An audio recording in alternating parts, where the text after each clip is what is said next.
Hey guys, what's up, and welcome back to another video tutorial.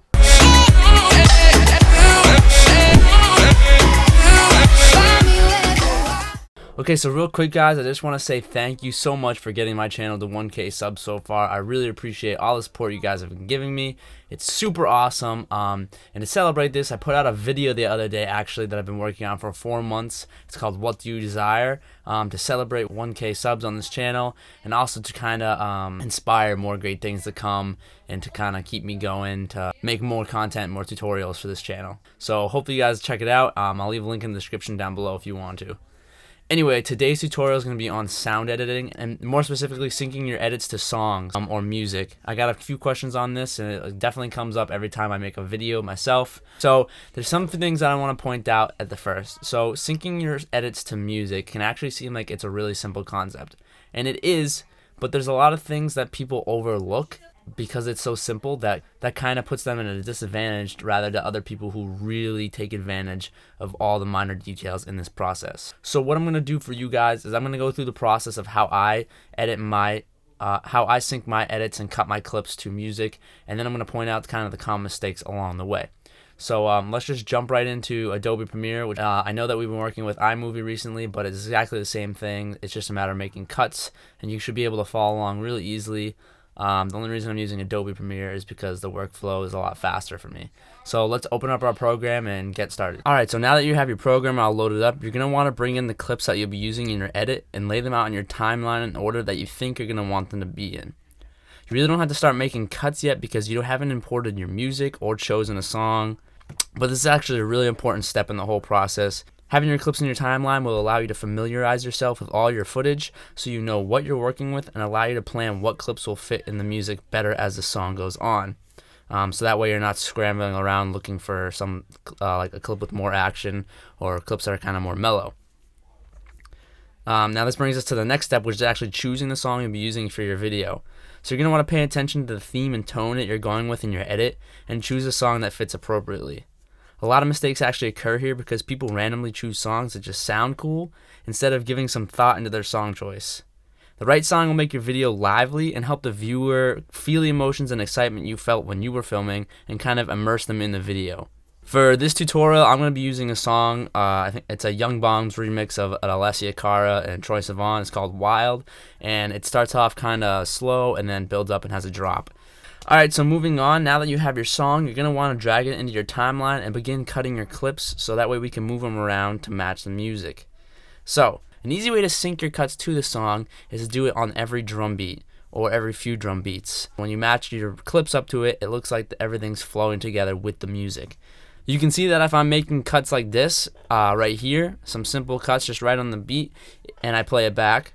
Too long to the weekend, too long till I come in your hands, too long since I've been. It flows really nicely.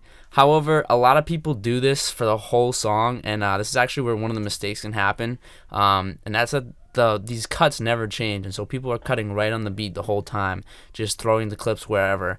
And as the song goes on and kind of gets more exciting, for me in this case, it's rising up for a drop, the clips stay the same and they're not changing as the song's changing.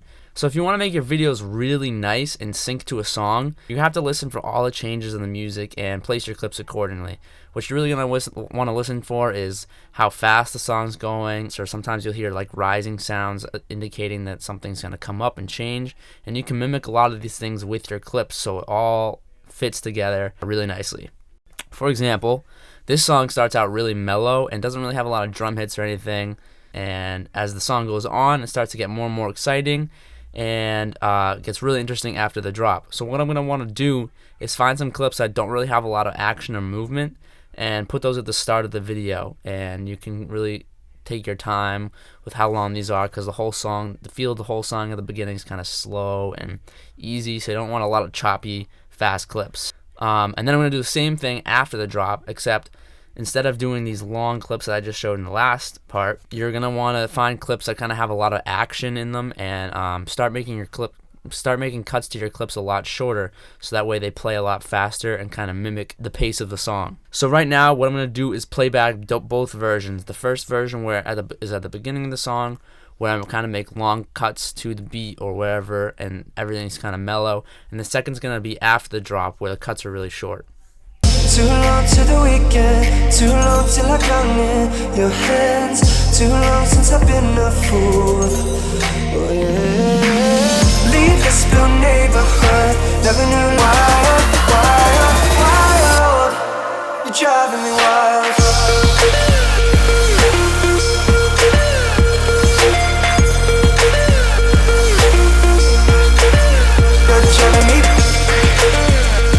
You can see that it really fits together nicely, and if I switch these clips around so that there was a lot of action and fast cuts at the beginning and the mellow parts of the song, you should be able to see that something really doesn't fit right. And the same goes for if I put a lot of mellow parts at the fast parts of the song. So you can see that syncing your edits to music is actually really simple, but it does require a good amount of thought to do it well. So that's pretty much it for this tutorial, and you can apply these ideas into your videos however you like. But it really depends on the song you're using in the video as well. So it's really important to make sure that you listen for different sounds in each song that you're using to help move your clips along in the whole video. And this can also help make your transitions appear smoother as well if you're going to use transitions in between clips. It's more of a conceptual thing really than a physical thing. So there's not really a right or wrong way to do this. It's really up to you guys, and it's going to take some practice. Alright, so that's it for this video, guys. I hope you found it helpful. And if you want some more examples on how I do my edits to music, you can check out that video. Again, the link is in the description below. And if you watch it through, you can see how I kind of mimicked this, did the clips at the beginning, and kind of how I changed as the music got faster or if it was more mellow. There's actually a lot more that can go into this too that I did in my videos. If you notice, and if you watch the video and you'll notice, you'll hear these little sounds too. And that's actually really important when it comes to making your videos. That gets more into stuff about transitions between your clips, which I'll probably cover down the line, but just not today. Anyway, if you guys like this video, please make sure to like and subscribe to this channel. Leave the comments down below if you have any suggestions or just want to say anything. Alright, so before I sign off, I want to do a post notification shout out to MJJMover854. I'll leave the link to his channel in the description down below. Go check out his channel and show him some support. Also, if you guys want to be featured as a post notification shout out at the end of one of my videos, just make sure you're subscribed to this channel and you hit the little bell that's right next to it, and you may have a chance to get a shout out with your channel and the link in the description so people can check it out. With that said, I'm going to end the video here, guys. Really hope you enjoyed it, and I'll try to catch you next Thursday. Alright, have a good day. Find me